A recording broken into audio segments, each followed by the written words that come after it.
I desire a testimony of all my life. You start out being raised religious, and then you grow up and see the flaws in that. But I discovered the Abraham tapes a few years back, and this last year I've been living alone out in Montana, away from almost all humanity. And I've listened to a lot of the tapes, and it gives me a peaceful feeling. But I desire, how do we get the testimony that, I mean, I've read the I Am series, so many different things, and I just want to have you expound on a little bit, with no disrespect, but how do I get a testimony that this is the universal truth that I'm seeking? Well, we love the nature of your question because you've come right to the heart of what we know to be, and that is, it is an individual effort and an individual discovery. In other words, we want you to take not one other word for it. We want you to line up your energy deliberately with something, feel your way into vibrational compliance with it, and then watch what must be the result of that until you show yourself the absolute correlation between what you think and how you feel and what manifests in your experience.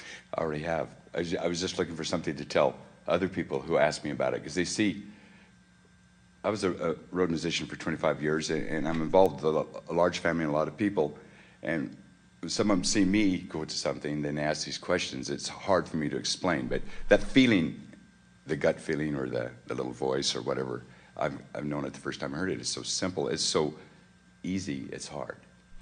Well, actually, it's easier to teach to those like you, not teach but remind, because in your creative work, you've already discovered that alignment. In other words, when you find something that you focus upon and it feels good as you focus upon it, you can feel the power and the clarity pouring through you. And so it's easier for those like you who have discovered it maybe under different titles to recognize it when it is resonating within you. The problem with trying to find perfect words to give to anyone, here is the biggest problem with it. Unless they are asking, they cannot receive an answer. Mm-hmm. And so if you're trying to answer questions that have not been asked, it is sort of like trying to push a noodle. In other words, it doesn't work out very well. But the other thing that happens is that very often a person who may need it the very most, in other words, let's say you know someone who is in terrific need of alignment, and you know that they are because they don't feel good. They are complaining to you, or they are having discomfort in some way, and they're almost always the first person that you want to explain to them what you've come to understand. But they are so involved in step one, they cannot even begin to softly relax into step three. And so if you're wanting to help others and help them to really understand, here is the process that we would apply, because you're a teacher to the very core of your being. In other words, you can feel that. You have come forth to uplift, and you have found ways of doing it. But when you are doing it on an individual basis, here is the best thing that we know. Remember that what you are trying to assist them in doing is reconnecting with who they really are. And you can't blame someone into connection. You have to sort of love them into connection. Esther just returned from visiting her family.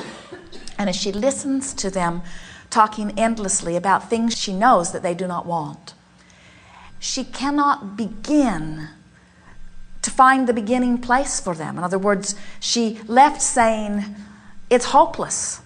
I cannot even begin to find the place. And in that, she just felt horrible. And after she relaxed a little bit, we said, Esther, as you see them as they are, and it gives you this pain as you see them as they are, you're not only not helping them, but you're not helping yourself, and now you're using them as your excuse not to feel good. If you're going to think about them, you have to find a better way of thinking about them. And so at first Esther said, well, I just won't think about them, because there was no way she could think about them. It was too much negative, too activated. But then she found herself wanting to think about them and wanting to feel good, and so very deliberately and very diligently she began finding a list of positive aspects. And it took nearly 2 days before she could regain her balance in finding the positive aspects. And now we say she has a fighting chance of focusing upon her parents and feeling connected to source energy at the same time. But it was a little bit of a wild ride for a while. Now the question that we can feel from you, and the answer that we really want to give to you and to Esther and to anyone else who is in this situation, is you cannot let another and their needs supersede your own. Because if you do, you lose your balance. So nothing is more important than that I feel good, which means I may not be able to think about you for a while, which feels selfish, but if I lose my footing, then I've got nothing to give you, you see.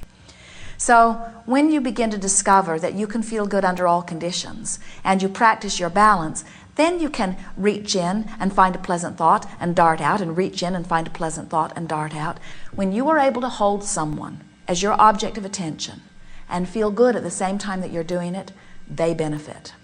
And on some level, they recognize that there is advantage to your relationship. And so you're understanding that. That's why people come to you. They see you. You keep wanting to get further and further off into isolation, and people want to come to you because they recognize you as someone that gives them something that they're reaching for. And so our recommendation is take them in small doses.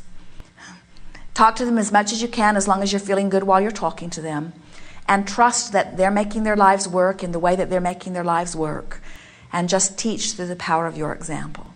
I really don't worry about them because I know they're all okay. Yes. The bottom line. Yes. And I just play them the Abraham tapes and let them listen to them and just comment. One other thing that we'd like to give to you, because it is undoubtedly something that gets stuck in there somewhere, and that is that as you find alignment, and you found alignment long before you found Abraham. In other words, you've been reaching for alignment for a long time and discovering it and being in alignment more sometimes than others, but predominantly in alignment. As others watch you from the outside, they have all kinds of assumptions about where your alignment comes from. They think that your alignment comes from your success, rather than understanding that your success comes from your alignment. And so it's hard for you to teach them what you know when they think that they don't have access to your life.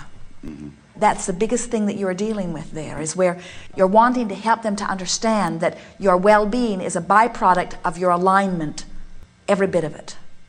You see? Yes. How did this whole thing begin? In the beginning there was God. Yes, but God in the beginning was far different than that which we are calling God now is, because God is so much further expanded. Right, but there was a beginning. I mean, that's always been hard for me to understand, clear back as a child, is there's no beginning, there's no end. We always were and we always will be. Well, the easiest way to explain it, or maybe the best excuse we have for not explaining it, is we're all pointed forward. In other words, the new thought is born out of what is now.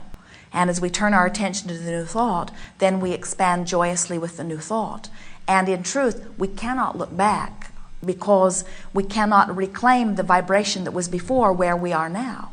And so those who have been tuned into this energy that translate it by saying there was no beginning and there is no ending, that's the best description they can do with this ongoing energy from where you stand. In other words, those actually are extremely accurate words. Let's take a simple thought or an idea and ponder it for a moment. In the moment that any consciousness, now this is where your question is, what was the first consciousness? But let's leave that behind just for a moment. So here is a consciousness having a thought. And in the moment that that thought begins to offer a vibration, now there is a difference between the vibrating thought and the thought that was thought right before that thought vibrated. So there is vibrational difference between the two thoughts and vibrational perspective. So now this thought, which has become an immediate thinker, can now perceive that thought as that thought can perceive that thought. And in that process, there is born yet another thought. And yet another thought, and yet another thought. And the expansion is so fast and so quick. In other words, you think that it is amazing to watch cells replicate in a petri dish. You should see what thoughts are doing. And so the thinker thinks the thought, now the thought becomes a thinker. And that thinker thinks a thought, and that thought becomes a thinker, which thinks a thought. And so it is just exponentially exploding. And at the basis of all of it, this energy or stream of well-being. So you say, where did the stream get started? And we say, within everything there is that which is an absence of it. And that is the duality of your universe that exists. And so for something to exist, there has to be an awareness of the absence of it, and the absence of it is what makes its existence possible. Interesting, isn't it? And so then just that perspective continues to cause it to expand. And so now when you speak of that which is God, we say God has been expanding right here in this room as together we are taking thought beyond that which it has been before. A lot of people don't understand they talk about God and you say, well, we're God too. It's a little hard for them to understand. There are a number of reasons for that. The biggest reason is as you look out even into your physical environment, you just have to be knocked over by the extraordinary nature of it. And as man, you know, you can't even scrape enough dirt together, let alone launch it into orbit in some way. In other words, so there is a certain amount of humility that comes just from perceiving as you perceive. You know there must be something bigger, something grander, something more than what you are. And in that acknowledgement, often you assume yourself as substandard or less than, rather than understanding that you are part of. That's why we talk endlessly about reaching for that feeling that lets you know that in this moment you are an extension of that. Because, to be lined up with that source and using the power of the specifics of what you are focused upon, there's no greater, more exhilarating feeling than that. Whether it is scientific or musically creative or artistic or medical, it doesn't matter what endeavor you are focused upon. To be out here on the leading edge, fully focused with source energy pouring through you, God is in his heyday, or all that is in its heyday, however you want to approach it or call it. This is where it's happening out here in this culminating now powerful moment. Once I learned to understand the now and live in the now, it just all clicks. And that's what it's about. So the religions and everything, that just come from mass consciousness of just man not having adequate ways of explaining the non-physical? Well, religion has come about. There are two ways of approaching this.